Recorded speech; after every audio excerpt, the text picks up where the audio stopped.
নমস্কার বন্ধুরা, আজ আমি নিয়ে চলে এসেছি আরও একটা ঘরোয়া রেসিপি, ভেজ চাউমিন। আপনারাও চাইলে এটা ঘরে ট্রাই করে দেখতে পারেন। যদি ভিডিওটা ভালো লেগে থাকে তাহলে লাইক ও কমেন্ট করে আমার চ্যানেলটাকে সাবস্ক্রাইব করে পাশে থাকবেন। এবার দেখে নেব আমরা উপকরণগুলো। প্রথমে আমি 250 গ্রাম চাউমিন নিয়েছি। এরপর গাজর, বিম কড়াই, আলু ও কাঁচা লঙ্কা নিয়েছি। এবার চাউমিনটাকে সেদ্ধ করে নেব। তারপর কড়াই তেল দিয়ে গরম হলে কেটে রাখা বিম কড়াই, গাজর, আলু ভেজে নেব।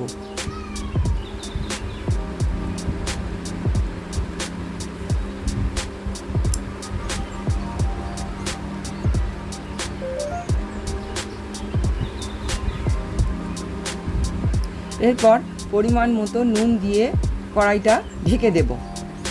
কিছুক্ষণ পর ঢাকনা খুলে সবজিগুলো আর একবার নেড়ে নেব। তারপর কাঁচা লঙ্কাগুলো ছড়িয়ে দেব।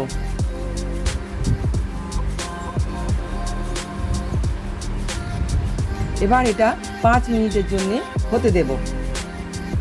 ততক্ষণ আমরা চাউমিনটা সেদ্ধ করে রেখে দিয়েছি।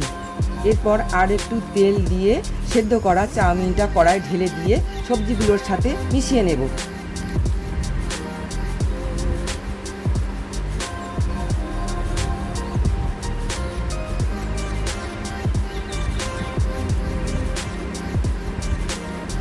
আমি এই রেসিপিটা সম্পূর্ণ নিরামিষ করেছি, আপনারা চাইলে পেঁয়াজ রসুন দিয়েও করতে পারেন। এরপর অল্প পরিমাণ নুন চাউমিনটার ওপর ছড়িয়ে দেব। তারপর আমি এতে সানরাইজ গোলমরিচ গুঁড়ো দিয়ে দিয়েছি, যাতে খাবারটা সুস্বাদু হবে। এরপর শশাগুলো কুচি কুচি করে কেটে রেখেছি। এরপর শশা কুচির সাথে আমি কিষান ফ্রেশ টমেটো কেচাপ ছড়িয়ে দেব। তারপর গরম গরম পরিবেশন করব সুস্বাদু চাউমিন।